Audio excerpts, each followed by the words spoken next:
और इसी बीच बड़ी खबर से आपको रूबरू करा दें, इंडिया गठबंधन की जो बैठक है वो खत्म हो चुकी है और नीतीश कुमार ने संयोजक के पद को ठुकराया है। उन्होंने साफ तौर पर इस बात का जिक्र किया है, कहा है कि हमें किसी भी पद की लालसा नहीं है।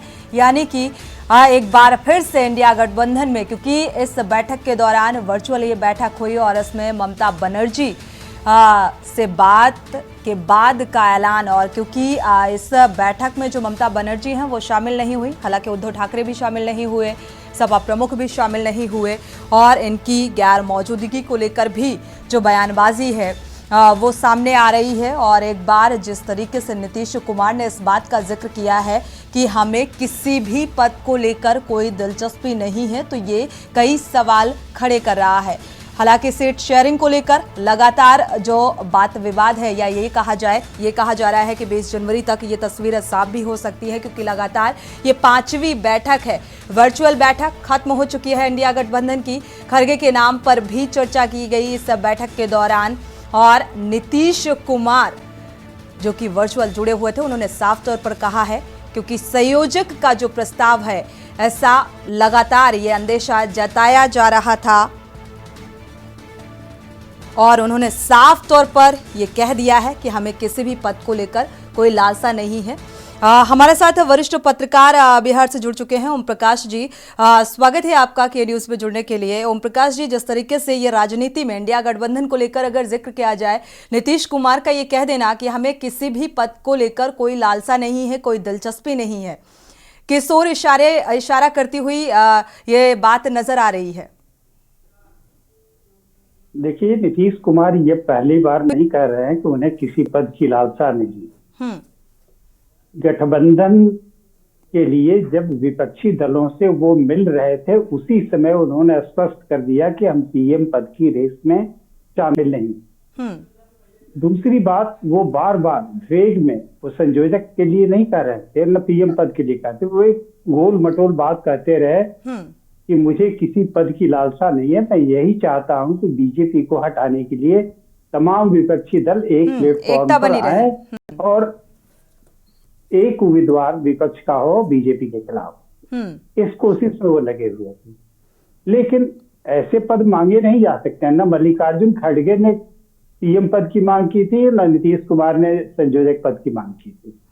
ये माना जाता है, एक अनुमान लगाया जाता है कि जो आदमी जिस लायक है, जो काम कर रहा है, तो नीतीश कुमार वह काम कर रहे थे जो एक संयोजक का होता है।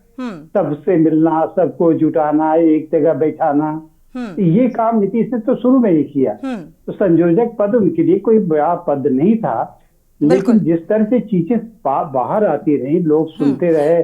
बिल्कुल आपने कहा ये पद जो है वो कोई बड़ा पद नहीं था, तो जाहिर सी बात है इशारा इसी ओर है कि जो बड़ा पद है या पीएम पद के दावेदार के रूप में वो अपने आप को पीएम मटेरियल मानते हैं।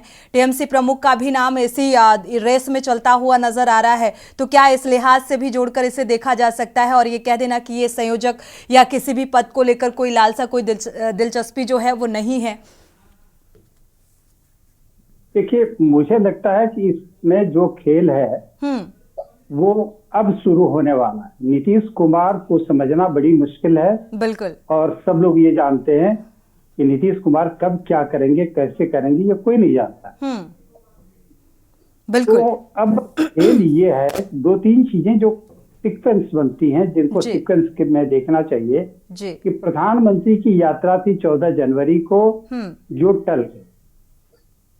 और टलने के पीछे अगर आप कारण मानेंगे कि राम मंदिर प्राण प्रतिष्ठा समारोह की तैयारी में वो व्यस्त हैं, ये एक कारण तो था, लेकिन प्रधानमंत्री की यात्रा का कार्यक्रम या प्राण प्रतिष्ठा की तारीख भी आज नहीं तय हुई है, काफी पहले तय हुई और पीएम जाते बिना बिहार नहीं आए। दरअसल प्रधानमंत्री बिहार में आके करते क्या?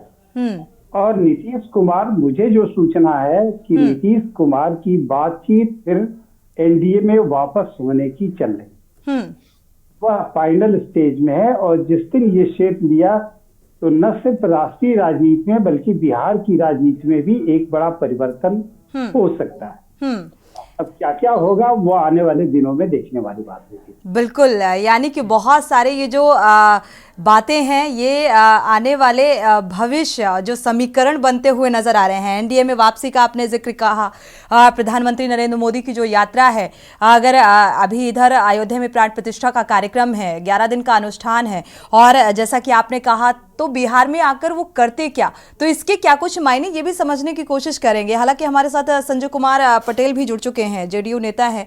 स्वागत है आपका इस चर्चा में शामिल होने के लिए।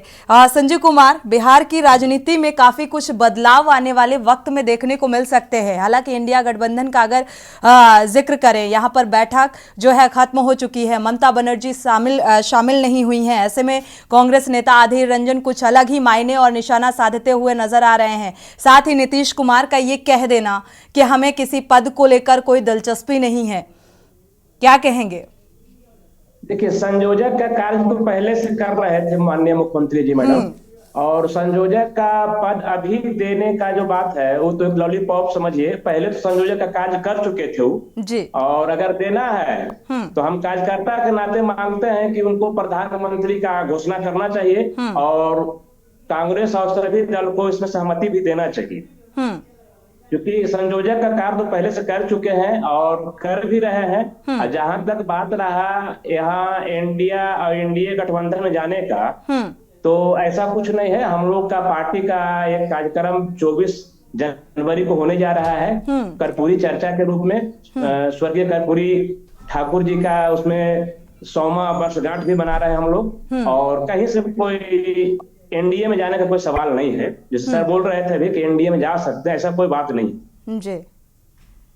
चलिए ओम प्रकाश जी, हालांकि ये चीज तो ये स्पष्ट करते हुए नजर आ रहे हैं संजय कुमार जी कि एनडीए में वापसी के कोई संकेत फिलहाल नहीं है, लेकिन पीएम पद के दावेदार के रूप में पहले भी वो खुद भी इस बात को मानते हैं। अगर नीतीश कुमार का जिक्र करें तो वो खुद भी इस बात को मानते हैं कि हम पीएम मटेरियल हैं, और साथ ही इस बात का जिक्र अभी संजय कुमार ने भी किया। नहीं, मैं करेक्शन करता हूँ। नीतीश जी ने डे 1 से ये कहना शुरू किया कि हम पीएम पद की दौड़ में शामिल नहीं जी। वो जब अपनी यात्रा पर निकल रहे थे, बिहार की यात्रा पर, लेकिन इन बातों को लेकर चर्चाएं जरूर थीं।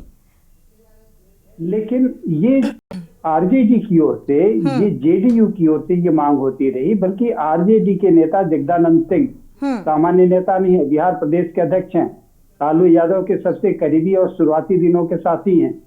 उन्होंने खुद प्रेस कॉन्फ्रेंस में कहा कि लालू जी ने नीतीश जी को आशीर्वाद दे दिया है, और लालू जी जिसे आशीर्वाद देते हैं वो पीएम बन जाता है। उन्होंने नाम भी गिनाया कि इंद्र कुमार गुजराल, देवेगौड़ा जैसे लोग अगर पीएम बने तो उसके पीछे लालू जी का हाथ था। इसलिए लालू जी ने आशीर्वाद दे दिया है, नीतीश जी पीएम बनेंगे और तेजस्वी यादव बिहार संभालेंगे। बिल्कुल। तो अब इसमें गुंजाइश नहीं है। ये दूसरे लोग कहते रहे, नीतीश जी बार बार इस चीज से इनकार करते रहे, हम पीएम पद की रेस में हैं। आज जो उन्होंने कहा कि मुझे कोई लालसा नहीं है, पद की कोई लालसा नहीं है, यह बात भी वो बीच में कई बार कह चुके हैं जी। तो इसमें सच नहीं था। सच ये है, या इसमें जो लफड़ा जहां हुआ कि नीतीश जी को अगर संयोजक बनाना ही था तो पहली मीटिंग में नहीं हो पाया, तो दूसरी तीसरी मीटिंग में ये बात आ जानी चाहिए थी। बल्कि मुंबई की बैठक में जब ये बात आई तो ममता बनर्जी ने बात मोड़ दिया और मोड़ के कहा कि बिल्कुल उम्मीदवार होंगे वही सर। आज ले दे के वही चीजें तय हुई कि खड़गे ही अध्यक्ष होंगे जी, और नीतीश जी ने मना कर दिया। तो नीतीश जी की फजीहत होते होते इतनी हो चुकी थी कि अब अगर वो जाते तो उससे बड़ा फजीहत शायद उनके लिए नहीं होता। जी बिल्कुल। संजय कुमार जी, सीट शेयरिंग एक अहम मुद्दा, जो छोटे घटक दल हैं अगर कहा जाए वो अब दबाव बनाने की भी कोशिश कर रहे हैं सीट शेयरिंग को लेकर। और क्या लगता है, जैसे कि अब 24 जनवरी को आपने कहा बैठक होगी, या उससे पहले 20 जनवरी तक क्या इस पर कोई सहमति बनेगी इंडिया गठबंधन की, अगर यहाँ पर बात की जाए? क्योंकि इसी को लेकर जो है वो मतभेद की स्थिति यहाँ पर बनती हुई नजर आ रही है। और शायद जिस तरीके से चाहे टीएमसी प्रमुख का जिक्र करें और सपा प्रमुख का, तो इनकी इस बैठक में शामिल ना होना किस ओर इशारा कर रहा है? नहीं, बिहार के बारे में बता सकते हैं मैडम। बिहार में 40 सीट है, 17-17 पर अगला बार एनडीए के साथ हमारा पार्टी लड़ा था, उसमें 17 में 16 सीट हम लोग जीते थे। तो 17 के सवाल से कम तो नहीं है, 17 सीट यहाँ, 17-17, बाकी शेष जो बच गया वो वाम दल और कांग्रेस को मिलेगा यहाँ। चलिए, शुक्रिया आप दोनों मेहमानों का इस चर्चा में शामिल होने के लिए। तो फिलहाल इंडिया गठबंधन की जो बैठक है सीट शेयरिंग को लेकर और आज संयोजक को लेकर, ये वर्चुअल बैठक जो है वो 2 घंटे तक चली और अब खत्म हो चुकी है। और नीतीश कुमार का ये कह देना कि हमें किसी भी पद को लेकर कोई लालसा नहीं है और आने वाले समय में क्या कुछ बदलाव देखने को मिलेंगे बिहार की राजनीति में, ये फिलहाल बेहद दिलचस्प होगा।